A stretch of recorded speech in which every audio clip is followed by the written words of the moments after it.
Assalamualaikum warahmatullahi wabarakatuh.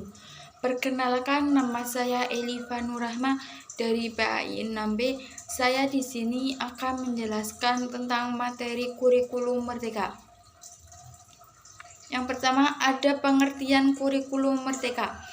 Kurikulum merdeka adalah kurikulum dengan pembelajaran intrakurikuler yang beragam, di mana konten pembelajaran akan lebih optimal agar peserta didik memiliki cukup waktu untuk mendalami konsep dan menguatkan kompetensi.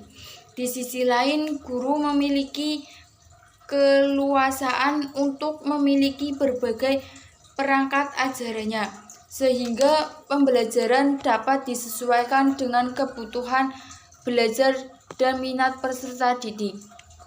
Selanjutnya ada tujuan kurikulum merdeka.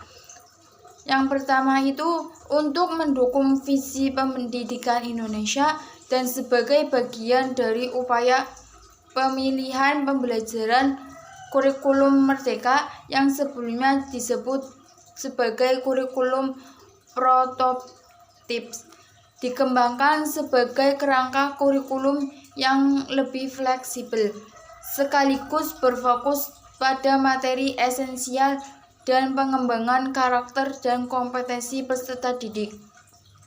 Yang kedua, kurikulum ini juga merupakan langkah terobosan untuk membantu guru dan kepala sekolah mengubah proses belajar menjadi jauh lebih relevan, mendalam, dan menyenangkan, sehingga peserta didik pun dapat lebih mudah memahami pembelajaran yang dilakukan. Selanjutnya ada karakteristik kurikulum merdeka. Yang karakteristik kurikulum merdeka itu ada 4. Yang pertama itu waktu lebih banyak untuk mengembangkan kompetensi dan karakter melalui belajar kelompok seputar konteksnya proyek penguatan profil program belajar Pancasila. Yang kedua itu memberikan fleksibilitas bagi pendidik dan dukungan perangkat ajar serta materi pelatihan untuk mengembangkan kurikulum satuan pendidik dan melaksanakan pembelajaran berkualitas. Yang ketiga itu capaian pembelajaran per fase dan jam belajar yang fleksibel mendorong pembelajaran yang menyenangkan dan relevan dengan kebutuhan pelajar dan kondisi satuan pendidikan. Yang keempat, mengedepankan gotong royong dengan seluruh pihak untuk mendukung implementasi kurikulum merdeka. Selanjutnya ada prinsip-prinsip kurikulum merdeka. Yang pertama, pembelajaran intrakurikuler yang dilakukan secara terdefinisasi sehingga peserta didik memiliki cukup waktu untuk mengendalami konsep dan menguatkan kompetensi. Hal ini juga memberikan keluasan bagi guru untuk memilih perangkat ajaran yang sesuai dengan kebutuhan dan karakter peserta didik. Yang kedua, pembelajaran kokurikuler berupa proyek penguatan profil belajar Pancasila, berprinsip pembelajaran interdisipliner yang berorientasi pada pengembangan karakter dan kompetensi umum. Yang ketiga, pembelajaran ekstrakurikuler yang dilaksanakan sesuai dengan minat murid dan sumber daya satuan pendidik. Selanjutnya ada tahap pelaksanaan kurikulum.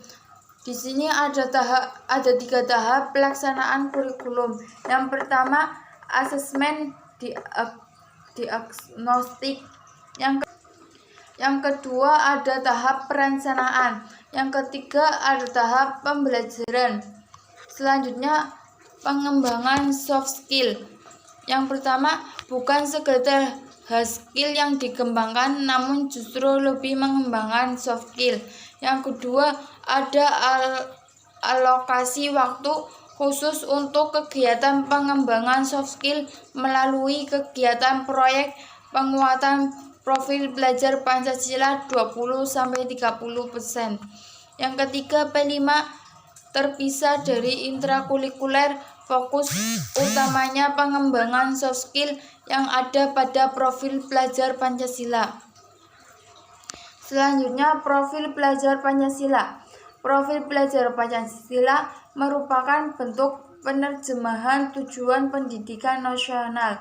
Profil pelajar Pancasila berperan sebagai referensi utama yang mengarahkan kebijakan-kebijakan pendidik, termasuk menjadi acuan untuk para pendidik dalam membangun karakter kompetensi peserta didik.